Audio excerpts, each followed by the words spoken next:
I am Dr. Kayla Eldridge, and I'm going to give you some helpful information about special education and your parental rights.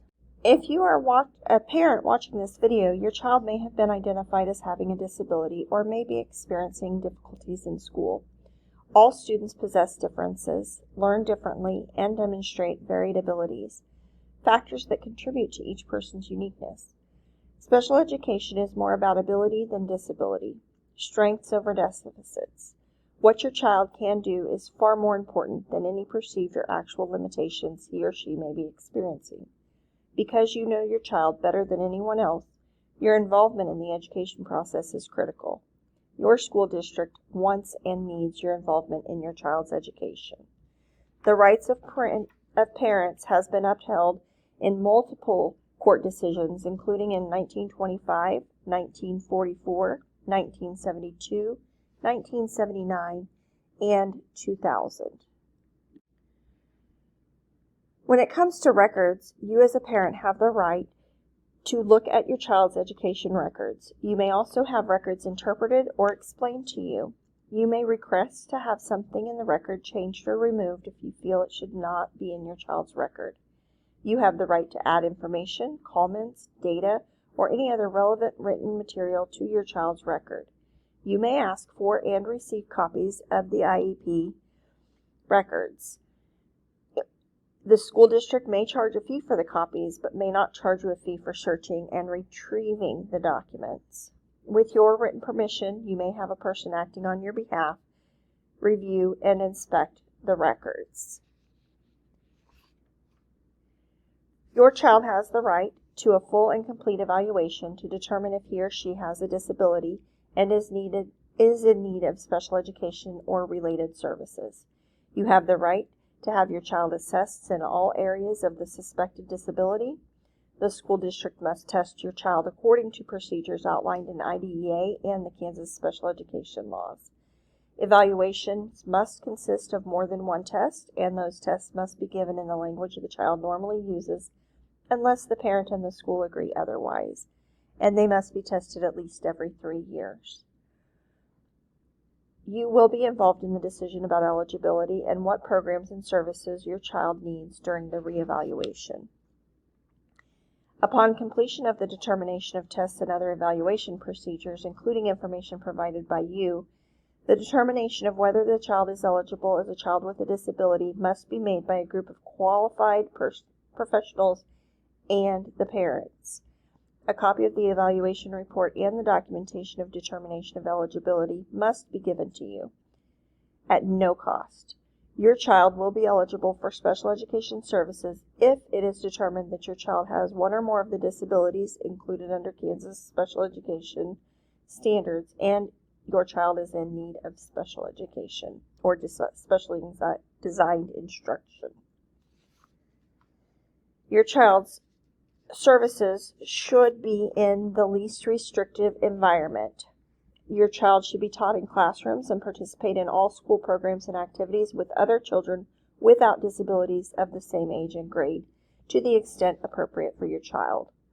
School district personnel must make accommodations and modifications so that your child can participate in all school programs and activities to the greatest extent appropriate for your child.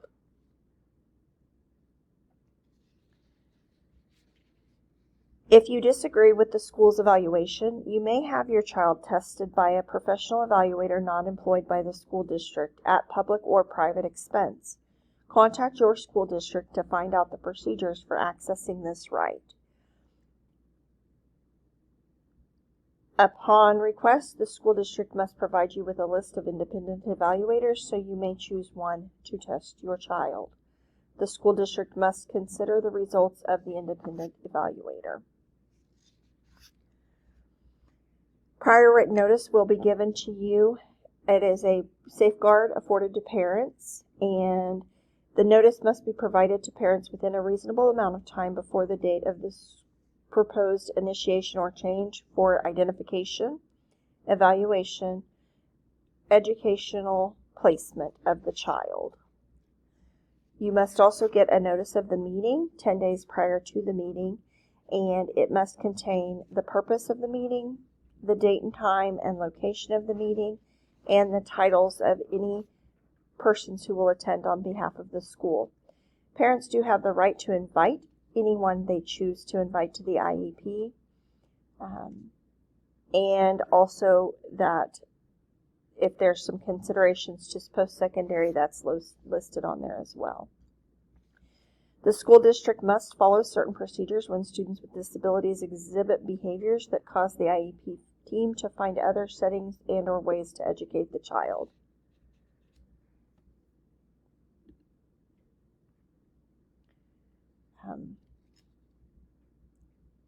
So if they are bringing your child out of their placement they can do that for up to 10 days, and then they would have to have a manifestation hearing to determine if the disability actually contributed to the action, or if somebody not following the IEP contributed to that. Gifted rights, they do have the same services as children without disabilities, with some exceptions. The disability protections for children in special education do not apply to students who are gifted. You are not eligible for preschool under the age of 5. Students who are gifted do not have the same considerations for least restrictive environment. They are also not eligible for related services. We do want to make sure that you have some helpful steps for problem solving, because challenges do arise. You are not alone. Keep the following information on hand so that when issues arise, you can contact the correct person. You want to have the school phone number and the front office number. You want to have teacher and principal's email addresses. If problems exist, you might want to first start with talking to your child's teacher. Be patient when scheduling those meetings. Your step 2 would be to present your concerns to your case manager of your child's IEP. And then step 3 would be to contact your building principal. Step 4 would be to contact the special education office. And then step 5 would be to take it to the board.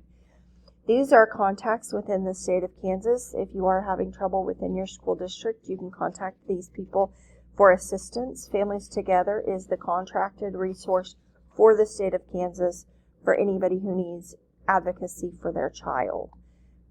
They can help walk you through several different processes that can improve your child's IEP or improve your understanding of your child's IEP.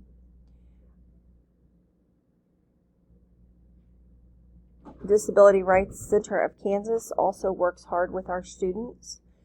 These are the references that I used for this presentation, if you would like to review those now.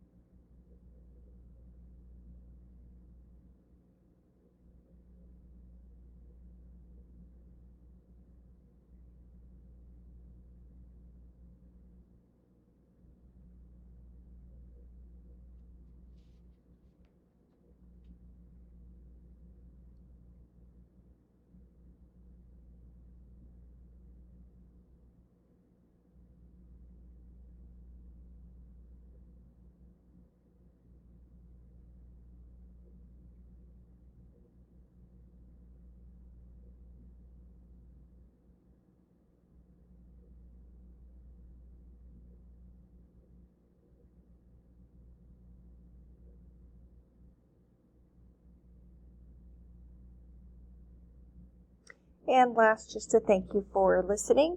If you have any concerns or questions, you can always contact Derby Public Schools to get those questions answered.